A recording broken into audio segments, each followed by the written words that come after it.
ಶೈಕ್ಷಣಿಕ ಮತ್ತು ಸಾಮಾಜಿಕ ಒಂದು ಗಣತಿಯನ್ನ ನಿನ್ನೆ ಸಂಪುಟದಲ್ಲಿ ಮಂಡನೆ ಮಾಡಿದ್ದಾರೆ. ಈ ವರದಿಯನ್ನ ಅಂಗೀಕರಿಸಿ ಮಂಡನೆ ಮಾಡಿದ್ದಕ್ಕಾಗಿ ಮೊದಲಿಗೆ ನಾವು ಸನ್ಮಾನ್ಯ ಮುಖ್ಯಮಂತ್ರಿಗಳನ್ನ ಮತ್ತು ಉಪಮುಖ್ಯಮಂತ್ರಿಗಳನ್ನ ಕರ್ನಾಟಕ ಪ್ರದೇಶ ಕುರುಬರ ಸಂಘದಿಂದ ಅಭಿನಂದಿಸ್ತಾ ಇದ್ದೀವಿ. ಹಾಗೆ ಈ ವರದಿಯ ಬಗ್ಗೆ ಸಾಕಷ್ಟು ತಿಳುವಳಿಕೆ ಇಲ್ಲದೆ ಸುಮಾರು ಜನ ವಿರೋಧವಾಗಿ ಮತ್ತೊಂದು ಅವರ ವೈಯಕ್ತಿಕ ಅಭಿಪ್ರಾಯಗಳನ್ನ ವ್ಯಕ್ತಪಡಿಸ್ತಾ ಇದ್ದಾರೆ. ಇದು ತಪ್ಪು ತಿಳುವಳಿಕೆಯಿಂದ ಅವರು ಮಾತಾಡ್ತಾ ಇದ್ದಾರೆ. ಅವರು ವರದಿಯನ್ನ ಪಡೆದು ಅವರ ವರದಿಯಲ್ಲಿ ಏನಿದೆ ಅನ್ನೋದನ್ನ ಗಮನಿಸಿ ಆಮೇಲೆ ಅವರು ಅದ್ರ ಬಗ್ಗೆ ಮಾತಾಡಿದ್ರೆ ಸೂಕ್ತ ಅಂತ ಕರ್ನಾಟಕ ಪ್ರದೇಶ ಕುರುಬರ ಸಂಘದಿಂದ ನಾವು ಅಭಿಪ್ರಾಯವನ್ನು ವ್ಯಕ್ತ ಮಾಡ್ತಾ ಇದ್ದೀವಿ. ಯಾಕೆ ಮಾತನ್ನ ಹೇಳ್ತೀವಿ ಅಂತಂದ್ರೆ ಎಲ್ಲ ಶೋಷಿತರ ಒಂದು ಧ್ವನಿಯಾಗಿ ಈ ಸಮೀಕ್ಷೆ ನಡೆದಿದೆ. ಯಾರ್ಯಾರ ಪಾಲು ಏನಿದೆ ಸಂವಿಧಾನದ ರೀತಿಯಲ್ಲಿ ಅವ್ರಿಗೆ ಏನು ಪಾಲು ಸಿಗಬೇಕಾಗಿದೆ ಆ ಪಾಲನ್ನು ಕೊಡೋದಕ್ಕೋಸ್ಕರ ಈ ಸಮೀಕ್ಷೆ ನಡೆಸಿದ್ದಾರೆ ರಾಜ್ಯ ಸರ್ಕಾರ. ನಮ್ಮ ರಾಜ್ಯದಲ್ಲಿ ಏನ್ ಮೀಸಲಾತಿ 50% ಇದೆ, ಬೇರೆ ರಾಜ್ಯಗಳಲ್ಲಿ 70, 71, 65 ಬೇರೆ ಬೇರೆ ಮೀಸಲಾತಿ ಪ್ರಮಾಣವನ್ನ ಇದೆ. ಆ ರೀತಿ ನಮ್ಮ ರಾಜ್ಯದಲ್ಲೂ ಎಲ್ಲ ಶೋಷಿತರಿಗೆ ಏನು ಧ್ವನಿ ಇಲ್ಲದವರಿಗೆ ಬಡವರಿಗೆ ಈ ಒಂದು ಮೀಸಲಾತಿ ಸೌಲಭ್ಯವನ್ನು ಕೂಡ ಹೆಚ್ಚಿಸಲಿಕ್ಕೆ ಈ ವರದಿ ಸಹಾಯ ಆಗುತ್ತೆ. ಆ ಒಂದು ಕಾರಣದಿಂದ ಈ ವರದಿಯನ್ನ ಬಿಡುಗಡೆ ಮಾಡಿದ್ದಾರೆ. ಅದಿನ್ನು ಚರ್ಚೆಗೆ ನಡೀತಾ ಇದೆ. ಇದ್ರ ಮಧ್ಯೆ ಕೆಲವರೆಲ್ಲ ಅಪಸ್ವರಗಳನ್ನ ಆಡ್ತಾ ಇದ್ದಾರೆ. ಸನ್ಮಾನ್ಯ ಮಾಜಿ ಮುಖ್ಯಮಂತ್ರಿಗಳು, ಕೇಂದ್ರ ಹಾಲಿ ಮಂತ್ರಿಗಳಾದಂತ ಕುಮಾರಸ್ವಾಮಿ ಅವರು ಬೆಣ್ಣೆ ತಿಂದವರು ಯಾರು ಅಂತ ಕೇಳಿದ್ದಾರೆ. ಯಾರ ಅರ್ಹತೆ ಇದೆ ಅವ್ರು ಬೆಣ್ಣೆ ತಿಂತಾರೆ. ಇವ್ರಿಗೇನು ಹೊಟ್ಟೆ ನೋವು? ಇವ್ರಿಗೆ ಅರ್ಹತೆ ಇದೆ, ಇವರು ತಿನ್ಲಿ. ಅವ್ರ ಪಾಲಿಗೆ ನಾವು ಕೇಳೋದಲ್ಲ. ನಮ್ಮ ಪಾಲ್ ನಾವು ತಗೊಂಡ್ರೆ ಇವ್ರಿಗೇನು ಕಷ್ಟ ಆಗಿದೆ? ರಾಜ್ಯ ಯಾರು ಒಬ್ರು ಸುತ್ತ, ಇವ್ರ ಮನೆ ಸುತ್ತ ಅಥವಾ ಯಾರು ಒಬ್ರು ಸುತ್ತಾಗುತ್ತಾ? ಎಲ್ಲ ಜನಾಂಗ, ಇದು ಸರ್ವ ಜನಾಂಗದ ಶಾಂತಿಯ ತೋಟ. ಎಲ್ಲರೂ ಸಮಪಾಲನ್ನ ಪಡ್ಕೊಂಡು ಈ ರಾಜ್ಯದಲ್ಲಿ ಬದುಕಬೇಕಾಗಿದೆ. ಯಾರೋ ಒಂದು ಜಾತಿ ಅಥವಾ ಒಂದು ವರ್ಗಕ್ಕೆ ಈ ರಾಜ್ಯ ಸರ್ಕಾರ ಇರ್ಬೋದು, ರಾಜ್ಯ ಇರ್ಬೋದು, ಯಾರು ಏನು ಮಾಡ್ಕೊಂಡಿಲ್ಲ ತಲೆನ. ಅದನ್ನ ಗಮನಿಸಬೇಕಾಗ್ತದೆ ಸನ್ಮಾನ್ಯ ಮಾಜಿ ಮುಖ್ಯಮಂತ್ರಿಗಳು. ಅದಾದ್ಮೇಲೆ ಒಂದು ವಿಚಾರವನ್ನ ತಮ್ಮದೇ ಮನಸ್ಸಿಗೆ ಇಚ್ಛೆ ಪಡ್ತೀನಿ. ಈ ಒಂದು ವರದಿ ತಯಾರಾಗಿ 2018 ಅಕ್ಟೋಬರ್ನಲ್ಲಿ ಕುಮಾರಸ್ವಾಮಿ ಅವರು ಮುಖ್ಯಮಂತ್ರಿ ಆಗಿದ್ದಾಗ ಅವ್ರ ಕೈಗೆ ಬರುತ್ತೆ. ಸನ್ಮಾನ್ಯ ಪುಟ್ಟರಂಗ ಶೆಟ್ಟರು ಮಂತ್ರಿ ಆಗಿರ್ತಾರೆ, ಇನ್ನೂರು ಜಾತಿಗಳ ಒಂದು ಮಂತ್ರಿ ಆಗಿರ್ತಾರೆ. ಅವ್ರನ್ನ ವರದಿನೇ ತಗೊಂಡು ಅವ್ರು ಬೆದರಿಸಿರೋದು ಗೊತ್ತಿಲ್ವಾ ಯಾರಿಗೂ? ವರದಿನ ಅಂಗೀಕಾರ ಮಾಡ್ಲಿಲ್ವಲ್ಲ. ಇವ್ರಿಗೇನ್ ನೈತಿಕತೆ ಇದೆ ಅದ್ರ ಬಗ್ಗೆ ಮಾತಾಡ್ಲಿಕ್ಕೆ? ಇವ್ರು ತಗೋಬೇಕಾಗಿತ್ತು, ಅವ್ರ ಸಾಧಕ ಪತ್ರಿಕೆಗಳ ಚರ್ಚೆ ಕೊಡ್ಬೇಕಾಗಿತ್ತು. ಇವ್ರು ಮುಖ್ಯಮಂತ್ರಿ ಇದ್ದಾಗ ಯಾಕೆ ತಗೊಳ್ಳಿಲ್ಲ? ಸಿದ್ದರಾಮಯ್ಯನವರು ತಗೊಂಡಿದ್ದಾರೆ. 2 ಸಾರಿ ಹಿಂದುಳಿದ ಮುಖ್ಯಮಂತ್ರಿ ಆಗಿದ್ದಾರೆ. ಹೊಟ್ಟೆ ಕಿಚ್ಚ. ಇದಕ್ಕೆ ಮಾಜಿ ಮುಖ್ಯಮಂತ್ರಿಗಳು ಉತ್ತರ ಕೊಡ್ಬೇಕಾಗ್ತದೆ. ಕುರುಬರ ಸಮಾಜದಿಂದ ಏನು ಒಬ್ಬ ಕುರಿಕಾಯನು 2 ಬಾರಿ ಮುಖ್ಯಮಂತ್ರಿ ಆಗಿ 16 ಸಾರಿ ಬಜೆಟ್ ಮಂಡಿಸಿದ್ದೆ ಇವ್ರ ಕಣ್ಣು ಕೆಸರಾಗ್ಬಿಟ್ಟಿದೆ. ಇವಾಗೆಲ್ಲ ಕಣ್ಣು ಕೆಂಪಗಾಗ್ಬಿಟ್ಟಿದೆ. ಇದನ್ನ ನಾವು ಖಂಡಿಸ್ತೀವಿ. ಅವ್ರ ಹೇಳಿಕೆಯನ್ನು ಅವರು ವಾಪಸ್ ಪಡ್ಕೋಬೇಕಾಗುತ್ತೆ. ಯಾಕೆ ಅಂತಂದ್ರೆ ಎಲ್ಲರಿಗೂ ಸಮಾನವಾಗಿ ಬದುಕುವಂತ ಹಕ್ಕು ಸಂವಿಧಾನ ಕೊಟ್ಟಿದೆ. ಬಾಬಾ ಸಾಹೇಬರು ಈ ದೇಶದಲ್ಲಿ ಒಬ್ಬ ಕೂಲಿ ಕಾರ್ಮಿಕರಿಗೂ ಒಂದೇ ಕೊಟ್ಟಿದೆ, ಪ್ರಧಾನಮಂತ್ರಿಗೂ ಒಂದೇ ಕೊಟ್ಟಿದೆ. ಸಮಾನವಾಗಿ ಬದುಕುವಂತ ಹಕ್ಕು ಕೊಟ್ಟಿರುವಾಗ ಇವರು ಇನ್ನೊಬ್ಬರ ಬಗ್ಗೆ ಮಾತಾಡುವಂತ ನೈತಿಕತೆ ಏನಿದೆ ಇವ್ರಿಗೆ? ವರದಿನೇ ತಗೊಳಕ್ ಆಗ್ತಿರುವಂತ ಮನುಷ್ಯ ಇವತ್ತು ಅವ್ರಿಗೆ ಬೆಣ್ಣೆ ತಿಂದ್ಬಿಟ್ಟಿದ್ದಾರೆ ಅಂತಂದ್ರೆ ಯಾರು ಬೆಣ್ಣೆ ತಿಂದ್ಬಿಟ್ಟಿದ್ದಾರೆ ಸ್ವಾಮಿ? ಅವ್ರ ಹಕ್ಕನ್ನು ಅವ್ರು ಪಡ್ಕೊಳ್ತಾ ಇದ್ದಾರೆ. ಅವ್ರ ಹಕ್ಕನ್ನು ಪಡ್ಕೊಳಕ್ಕೆ ಕೆರೆ ನೀರು ಕೊಡೋಕೆ ದೊಣ್ಣೆ ನಾಯಕನ ಯಾರು ಬೇಕಾಗಿದೆ? ತಾವು ಎಚ್ಚರಿಕೆಯಿಂದ ಮಾತಾಡೋದಾಗ್ತದೆ ಕುಮಾರಸ್ವಾಮಿಗಳು. ಇಲ್ಲಾಂದ್ರೆ ತಮ್ಮನ್ನ ಎಲ್ಲಿ ತಾವು ಬರ್ತೀರಿ ಅಲ್ಲಿ ಗೆರವು ಮಾಡಿ ತಮ್ಮ ವಿರುದ್ಧವಾಗಿ ನಾವು ಒಂದು ಪ್ರತಿಭಟನೆಯನ್ನ ಮಾಡಬೇಕಾಗ್ತದೆ ಅಂತ ಎಚ್ಚರಿಕೆಯನ್ನ ಕುಮಾರಸ್ವಾಮಿ ಹೇಳ್ತೀನಿ. ಈ ಜಾತಿವಾರ ಜನಗಣತಿ ಸಮೀಕ್ಷೆಯನ್ನ ಬಿಡುಗಡೆ ಮಾಡ್ಲಿಕ್ಕೆ ಏನು ವಿಧಾನಸಭೆಯಲ್ಲಿ ಅದನ್ನೇ ಮಾಡಿದ್ದಾರೆ, ಅದರ ವಿರುದ್ಧವಾಗಿ ಧ್ವನಿಯುತ್ತಿರ್ತಕ್ಕಂಥ ಎಲ್ರಿಗೂ ನಮ್ಮ ಈ ಕುರುಬ ಸಂಘದ ವತಿಯಿಂದ ನಾವು ಖಂಡಿಸ್ತೇವೆ. ಯಾಕೆ ಅಂತಂದ್ರೆ ಇವತ್ತು ನಮ್ಮ ಪ್ರಧಾನ ಕಾರ್ಯದರ್ಶಿ ಹೇಳಿದಾಗೆ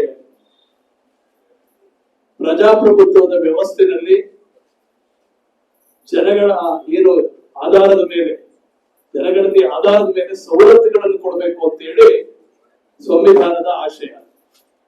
ಅದರ ವಿರುದ್ಧವಾಗಿ ಮಾತನಾಡೋದು ಬಹಳ ಔಚಿತ್ಯ ಅಲ್ಲ ಅಂತ ನಾನು ಭಾವಿಸ್ತೇನೆ. ಯಾಕೆ ಅಂತಂದ್ರೆ ಇವತ್ತು ಸನ್ಮಾನ್ಯ ಸಿದ್ದರಾಮಯ್ಯ 2ನೇ ಬಾರಿ ಮುಖ್ಯಮಂತ್ರಿ ಆದಂತ ಸಮಯದಲ್ಲಿ ಅವರ ಬೆಳವಣಿಗೆಯನ್ನು ಸಹಿಸಲಾರ್ತಕ್ಕಂತ ಈ ಒಂದು ಕೆಲವು ಜನಗಳು ಈ ತರ ಹೇಳಿಕೆಗಳನ್ನ ಕೊಡ್ತಾರೆ.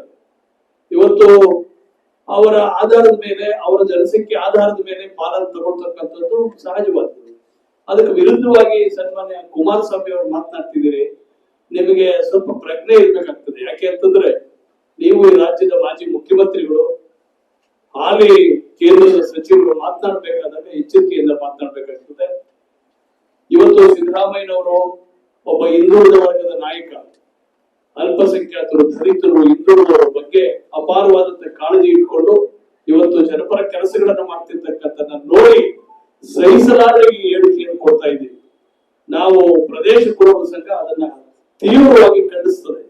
ಯಾಕೆ ಅಂತಂದ್ರೆ ಇವತ್ತು ಒಬ್ಬ ಧೀಮಂತ ನಾಯಕನನ್ನ ಇವತ್ತು ನೀವು ಉತ್ತಮವಾಗಿ ಕೆಲಸ ಮಾಡ್ತಿರ್ತಕ್ಕಂಥ ಎಲ್ಲ ಬಡವರ್ಗದ ಪರವಾಗಿ ಕೆಲಸ ಮಾಡ್ತಕ್ಕಂಥ ಒಬ್ಬ ಮುಖ್ಯಮಂತ್ರಿಗಳನ್ನ ಅವರ ಬೆಳವಣಿಗೆಯನ್ನ ಸಹಿಸಲಾರದೆ ಈ ರೀತಿ ಮಾತನಾಡ್ತಿದ್ದೀರಿ.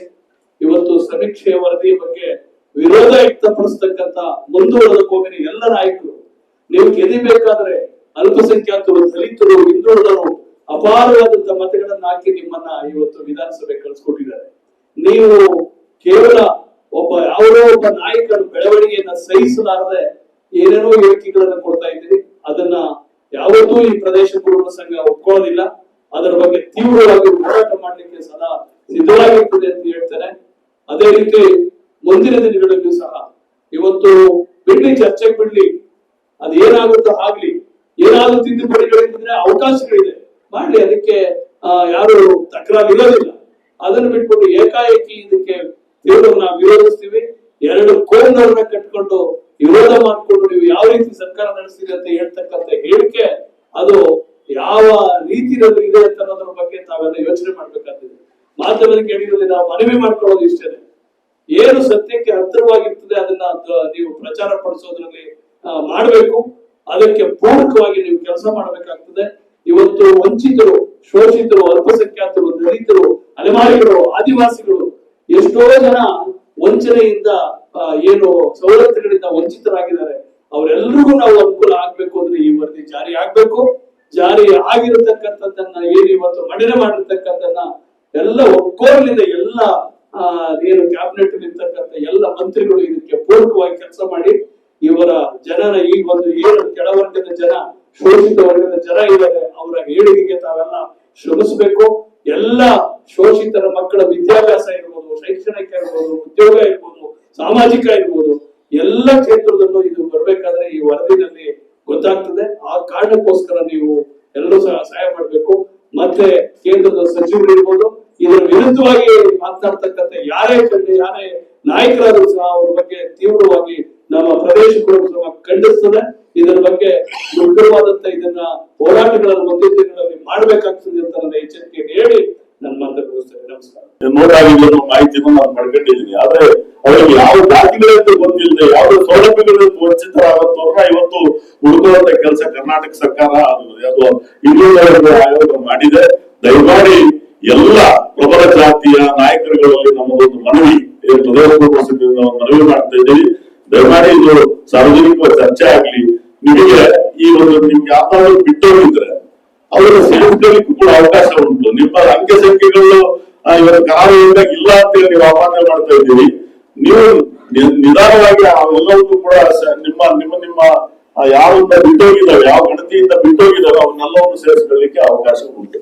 ಆದ್ರೆ ಮಾನ್ಯ ನಮ್ಮ ಕುಮಾರಸ್ವಾಮಿ ಇದು ಬದಲಾಗಿ ಒಂದು ವಿರೋಧ ಮಾಡ್ತಿರುವಂತ ಜಾತಿಗಳು ಅಂತ ಹೇಳಿದ್ರೆ ಈಗ ಮೇಜರ್ ಆಗಿ ಒಕ್ಕಲಿಗರು ಮತ್ತು ಲಿಂಗಾಯತರು ಅವರೆಲ್ಲರೂ ಬಾಂಧವರಿಗೆ ನಾನು ಮನವಿ ಮಾಡ್ತೀನಿ.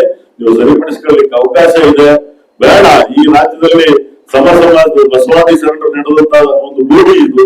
ಈ ಭೂಮಿನಲ್ಲಿ ನಾವು ಕೂಡ ಸಮಾಜದಲ್ಲಿ ಬದುಕಬೇಕು ಅನ್ನೋ ಒಂದು ಎಲ್ಲ ವರ್ಗದ ಜನರು ಕೂಡ ಸಮ ಪ್ರಮಾಣದಲ್ಲಿ ಬದುಕಬೇಕು ಅನ್ನೋ ಒಂದು ಆಸೆಯಿಂದ ಈ ಒಂದು ಹೋರಾಟಗಳನ್ನ ಮಾಡ್ತಾ ಇದ್ದೇವೆ.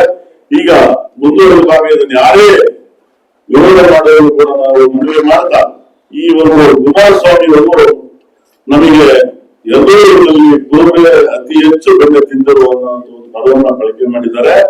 ನಾನು ಹೇಳ್ತೀನಿ ಕುಮಾರಸ್ವಾಮಿ ಅವರೇ, LG ಅವರ ಆಯೋಗ ಬಂಧನದ ಸಂದರ್ಭದಲ್ಲಿ ಅವತ್ತು ಕೆಲವು ಜಾತಿಗಳು ಒಕ್ಕಲಿಗರ ಜೊತೆ ಇದ್ದಂತ ಜಾತಿಗಳು ಏನು ಈ ಈಡಿಗ ಇರ್ಬೋದು, ವಿಶ್ವಕರ್ಮ ಇರ್ಬೋದು, ಇವೆಲ್ಲ ಆರ್ಥಿಕವಾಗಿ ಸ್ವಲ್ಪ ಸಬಲರಿರುವಂತ ಜಾತಿಗಳು ಕೂಡ ಅವತ್ತು ನಮ್ಮ ಈ ಎರಡನೇ ಸೇರುವಂತ ಕೆಲಸ ಆಯ್ತು. ಅವತ್ತಿಂದ ನೀವು ಅದಾದ ಮೇಲೆ ಅತಿ ಹೆಚ್ಚು ಫಲನ ಪಡ್ಕೊಂಡಿದ್ದೀರಿ.